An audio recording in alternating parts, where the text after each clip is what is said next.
Welcome back to the Unashamed Recovery Podcast. I'm your host, Josh. And I'm your co-host, Drew, and this is Season 4, Episode 41, Through the Veil, Unmasking the Blind Spots on the Recovery Journey. Today, we are looking at blind spots on the journey to recovery. Today's episode comes from the book of Psalm 19:12, which reminds us who can discern their own errors. So without further delay, roll that intro. The Unashamed Recovery Podcast.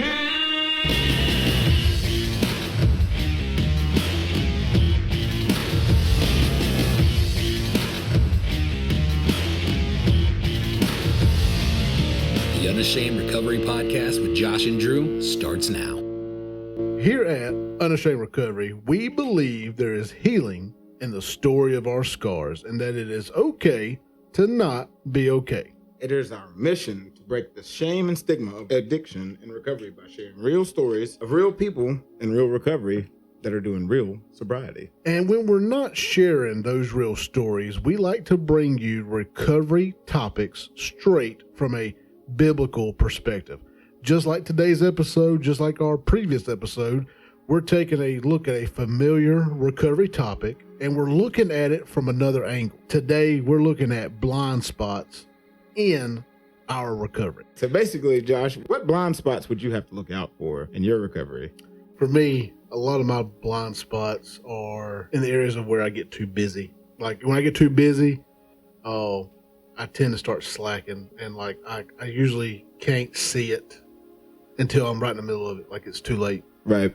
So generally, like blind spots to me are when you're just surrounded or overstimulated by like tons of triggers. You know what I mean? Yeah. Like, and you don't even realize you've gotten there because you've gotten so comfortable in the way that you're living your life that all of a sudden, here you are in this dark room, and you don't know how you got there.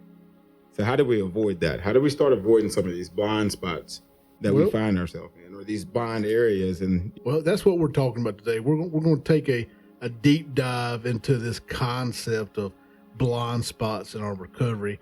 And that's going to be guided by the wisdom and some teachings found in Scripture. I think we all have blind spots. Basically just some areas of our lives that we're unaware of or struggle to see clearly. But also in the context of recovery, blind spots can be significant obstacles on our journey to wholeness. Just as blind spots are often hidden from our own view, it takes divine revelation and self-reflection to recognize and address them. I try to always pray that God will show me things that I'm blind to that's going on in my life. Like, it took a while for me to realize that I deal with anger. Yeah. It took a long time. And it is what it is. It's something that's not talked about a lot. And it's something that we try to put off as normal. Oh, that's just him being a man. Yeah, and it's not. no, we could, and I think it's part of, we get a little unempathetic. I guess that's, I'm making up words now, but when you're just with the lack of empathy, for certain situations, and that comes from addicts, that comes from people who are, get selfish or into a place where it's just always been about you. You're not really worried about the next person's feelings. So yes, and then you get mad about situations, and so I can see where you would fall off into a dark spot in that, where you would fall off into a blind spot in that. But what about ego? What if ego, your mindset? A lot of the things that we do is mindless as addicts. And then even when we're in recovery, mindset of not thinking it through and just going with something. And a lot of times that comes from being overconfident. We get comfortable in our recovery and we end up, getting around people who are drinking alcohol. We get around people who are doing this or saying this thing, not realizing that we're breeding that thought process into our own lives. And all of a sudden, boom, we're right there with those people. Yeah. That's why you have to surround yourself with better people, but also self-regulation. Yeah. That's a big part. We talked about self-care, I think, in the last episode. But what about self-regulation? Honing in and controlling oneself. Well, the Bible tells us a lot about it. One of the fruits of the Spirit is self-control. That shows you how important it is. Yeah. Before we continue on into that, I want to back up for just a second. You were talking about ego. Yep. It's funny you said that because one of my notes here is about Proverbs 28:26. And it said, those who trust in themselves are fools, but those who walk in wisdom are kept safe. Yeah. I mean, how does that, that plays right in there. One of the greatest recovery statements I've probably heard at any meeting I've gone to is my best thinking got me in this seat. Yep. And that goes into the ego mindset. I think when people get there, they just, man, I can tell you from my standpoint, when I get into a spot where it's just me, ego, self-centeredness, when I get there, I push everybody out. And I mean, I'm on the verge of falling right back off into a hole. It's almost like I push everybody away just to go into survival mode. And that's my ego. That's that overconfidence. I got so comfortable in being alone, all those years that sometimes it's hard for me to accept people coming in and trying to help me out. You know what I mean? So my ego is literally just like, hey, get back. And all of a sudden, what am I doing? I'm isolating. And you just went through that season. I did just go through a season of isolation. It was on the cusp of coming really close to that 5-year mark. When I got there, of course, everything started to kind of back off and dissipate. But man, that buildup of what life does to you, and not paying attention to life on life's terms, kind of doing it my own way, man, that was a fight. That's where the battle is because I tried to keep doing it my own way. When I finally surrendered to something bigger than me, when I finally surrendered not only to my own mindset, but how my mindset and my way of thinking was affecting other people. That's a big part. That goes into a lot of it. So how did you self-regulate out of that? So basically, I really started trying to convene with other fellow addicts, people in my men's group, prayed a lot. There was a lot of prayer that was definitely involved. I call it battle prayers, where you just kind of get on your knees, man. If you don't have anything to say, it's just tears. Yeah. I think sometimes we as people get so overwhelmed with emotion that there's just no word, whether it be sadness, anger, the thorough feelings that we let sit on us and we just don't know how to let go of it.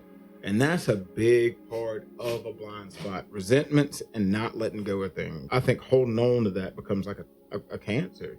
Yeah, it does. We hold on to resentments. We hold on to things that make us mad. And next thing you know, we're bitter. We're angry. We're not interested in life. We're not interested in our own recovery at that. Sometimes you can look at it as losing progress, but sometimes we've got to find our footing again. Yeah. Sometimes it takes that backwards motion to gain the traction, go forward. But once again, I will never recommend it, but to take a step back and actually look at life for what it is. I think a lot of times we don't stay present in moments, and that's a blind spot. Yeah. When you're constantly thinking of everything else that's going on in life, but you're not paying attention to that present moment that you have right there with either family, with God, with yourself, to get to know you better. Because for the longest time, I didn't even know who Drew Smith was. Not a clue. Not a clue, especially coming out of recovery. I didn't know who I was. It took me a long time to sit back for a second and say, where are my blind spots? Where are my triggers? Where are these things that are really affecting me? How do I keep ending up back in the same position, but I'm not paying attention that I'm taking the same left turn every time because I can't see, there's another road ahead. Well, and that's the thing, I like to think of blind spots when I'm driving. Yeah. My wife, she's got a GMC Yukon. That thing is massive. It's a tank. And she has blind spots all over it. Right. And, you're trying to change lanes, you'll cut out in front of somebody if you're not careful. But these newer vehicles have something called blind spot monitoring. It will let you know when a vehicle's coming up. And so in recovery, we've got to implement these little things that are blind spot warnings for us, that we can see things coming that we normally wouldn't be able to see. But where do you find those? Well, glad you asked, because the first step in addressing blind spots is to acknowledge they exist. That's basically coming out of denial. That's step one. So do you remember that conversation we had where I basically came to you and I was just like, Josh, I don't know what's going on. Life is kicking my butt. I don't know how to get out of this rut that I'm in. And right now I'm pushing everybody away. I think we were at breakfast. I wouldn't even eat breakfast. I was that down in life. I kept pushing everybody out. You were like, are you coming to hear me speak? I think it was one of the meetings. And I was just like, I got to work. Yeah. But that's just part of it. It's just, you got to get to the point where you don't get comfortable alone. Well, here in this first step of addressing these blind spots, I've got some scripture for people that are wanting something to go off of. Proverbs 11:2 encourages us, when pride comes, then comes disgrace, but with humility comes wisdom. To get to a place where we can acknowledge that these blind spots exist, we got to be humble. Well, we got to get to a place of humility. That's where we're going to see things as they are. We're not going to see it when we let pride get in the way. Yeah, if you got your chest puffed out, you can't even see your feet. So you don't even know where you're walking. And so once we're aware of these blind spots, that's when we begin the work of recovery. It's very, very, very crucial to start to seek support from friends, mentors, support groups, our sponsors. Proverbs 27:17 tells us, as iron sharpens iron, so one person sharpens another. And I love that verse because sometimes an outside perspective can reveal things that we couldn't see on our own. When we have that accountability system in, they will help pinpoint blind spots that we're just not going to be able to see. For a long time, I didn't know I was codependent, but it took a really good friend of mine to kind of start showing me, hey, you got this kind of showing, it's kind of popping out a little bit. You might want to take care of that. Right. And I was like, oh man, didn't even know that. I never would have seen it. Well, sometimes we don't know how to label some things. That's right. And that's why true. It's important to have those accountability partners. Yep. Because even emotions, we don't even know how to label some of those. And that accountability is key to all this. Having someone who will lovingly call us out and challenge us to grow, that right there, Drew, is essential in our recovery journey, because that right there is what keeps us balanced and is what keeps us having that honest perspective and having those blind spots. We're about to go to a break, but before we do, I want to leave you with this. Ecclesiastes 4:9. 2 are better than 1 because they have a good return for their labor. If either one of them falls down, one can help the other up. We'll be right back after a word from our sponsors. Don't go anywhere because we still have to talk about more blind spots and breaking through the veil. Unashamed Recovery Podcast is heard around the world in over 48 countries, including over 780 cities in all 50 states here in the U.S. People around the world are hearing the message of the hope of recovery from addiction, and that's because of listeners like you who donate, but also because of our sponsors. Local sponsors like D's Automotive in Meridian, Mississippi, serving the East Central Mississippi and West Alabama areas for over 42 years. D's is a name you could trust when it comes to your vehicle for all your complete car needs, including service, towing, and car locks. That's D's Automotive. Go by and see Miss Jeannie, Mike, and the boys at 5024 Poplar Springs Drive. That's 5024 Poplar Springs Drive in Meridian, Mississippi. Or give them a call at 601-482-1800. 601-482-1800 and tell them Josh and Drew sent you. Unashamed Recovery is also sponsored internationally by Sober Life Love, a sober dating site made for the sober community. Are you tired of the dating scene revolving around alcohol and drugs? Do you want to find someone who shares your commitment to a sober lifestyle? Look no further than SoberLife.love. The Sober Life Love platform is specifically designed for individuals who are sober and seeking a partner who shares in their same values. Whether you're in recovery, prefer not to drink, or simply choose to live a sober lifestyle, we provide a safe and supportive community for you to connect with like-minded individuals. With our advanced matching algorithms, you can find compatible partners who understand your journey and respect your choices. From sober activities to meaningful conversations, our dating services offers a variety of ways to connect and build relationships. SoberLife.love is the new way to connect with people who understand and support your journey. Join today for free at www.soberlife.love. That's www.soberlife.love. Now back to your normally scheduled programming right here on Unashamed Recovery Podcast.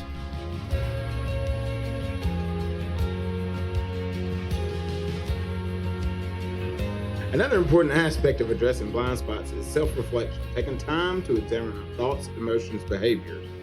It helps us to uncover patterns and triggers. Psalms 139:23-24 encourages us to pray. Search me, God, and know my heart. Test me and know my anxious thoughts. See if there's any offensive way in me, and lead me in the everlasting way. It's important to approach this area with grace and with compassion. Because recovery, regardless of what people say, recovery at its core is a journey, and we are all works in progress. I'm my worst on critic. I beat myself up at a little bit of mistake. And I've got to remember that I'm a work in progress, that I'm not going to get it right all the time. And remember... See, you got to do the thing where you're kind of like Elsa and you got to let it go, you know?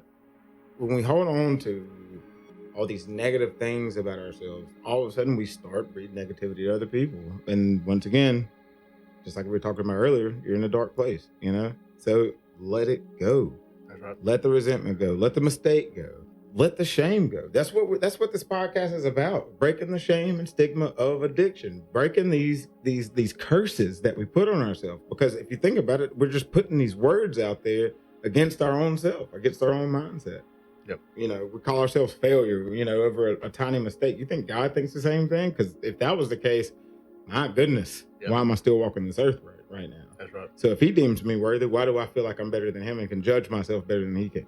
Just throwing that out there. Sorry. That's good. You know, and when we get to a place where we can let it go, you know, that's a sign of progress. And as we progress in our recovery, it's crucial for us to create this safe environment where, you know, where we can feel comfortable addressing our blind spots. And when we let it go, we can do that. We can create that safe space where we can feel comfortable getting vulnerable enough to admit these blind spots in our life. Once we get to that kind of safe place, then we can create safe places for others. And then we can help others and support others by offering others grace and offering understanding and offering accountability. And we can implement Galatians 6:2 into this. We can carry each other's burdens. When we do that, we're fulfilling the law of Christ. I mean, I feel that. I definitely feel that. When we go into a new step study, that's the verse I always use, because when we're going through a step study, all my guys need to know, hey, we're here for the other guy too. We're going to help each other carry this load. Right. I think a lot of people don't have that safe space feeling. Yeah. Even in the relationships. Not to talk about it on my wife, because I don't want to die, but there was a point where we had a very tough conversation where I had to explain to her. I didn't feel safe explaining some of my recovery things to her. It wasn't anything to do with her. It's just I wasn't used to being vulnerable with people. Yeah. As far as my recovery went, you know, when we were talking about different things, I would stop mid-sentence and just kind of look at her like, is she really ready for that conversation? Yeah. People are ready to hear it. I mean, regardless if we think they're not. You know, they really are. But I think a lot of staying out of a blind spot and really kind of circumventing that and just kind of pushing that out is daily inventories. I think that's part of that self-reflection. When we do daily inventories, when we actually sit down and can look at ourselves in the mirror and say, this is where I'm having some trouble. I'm having trouble here, got some trouble here. I don't know how to do it on my own. So I work in a restaurant, I manage a restaurant, and the one thing that I notice is we've got some young cooks. And those young cooks, they feel, you know, they're real prideful. They don't want to help. You know, our fry side's probably our busiest part. Got a guy that sits down there pretty much by himself all night. You know, 2 or 3 tickets, he's fine. 5 or 6, there's some trouble. You got 10, he needs help. I know that because I've watched that pattern time and time again. You know, but he doesn't realize that he's sinking by all these tickets that are steadily popping up. He doesn't realize it.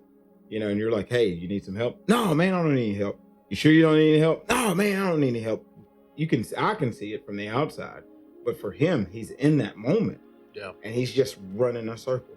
Yeah. You know, and it's just like, all right, let me get over there and help him out. And all of a sudden, when you're bailing him out, tickets are disappearing and the mood's a lot calmer. Yeah. But before that ever happens, and you kind of letting him have his moment, that pride's eating him. Yeah. You know, it's beating him. It's letting him think that he's okay. Yeah. You know, and that's where a lot of addicts fall off, is they hit that blind spot of where they think they're okay, or they get so prideful they think they got it. Yeah. When somebody's telling them, I can see that there's an issue, and listen to it. You also brought up a really good point that I want to point out. I'm talking to recovery leaders. Sometimes we don't need to wait for somebody to reach out to us for help, for us to jump in. Sometimes we need to pick up the signs like you were just talking about, then notice that they're drowning, and we need to go and reach in after them. We need to stop waiting for them to make that first move, and we need to go in after them. Because, man, when I hit my relapse, I didn't ask a soul. I was waiting for somebody to reach out to me. I didn't even know I was there. Yep. Until it was too late. Yep. You know, I didn't even know I was in the middle of a relapse until it was too late. And that's crazy to say that. But I mean, that's how the blind spot works. That's right. It lets you think you're okay. And then boom, you're right back at the basement of rock bottom, because we already know you don't pick up at rock bottom. You're going to go underneath it. To our listeners, we want to encourage you today. Take a moment to reflect on your recovery journey. Are there any blind spots that you need to address? Remember, you are not alone. Reach out for support, seek guidance, and trust in the process of healing. Isaiah 41:10 assures us, "So do not fear, for I am with you. Do not be dismayed, for I am your God. I will strengthen you and help you. I will uphold you with my righteous right hand."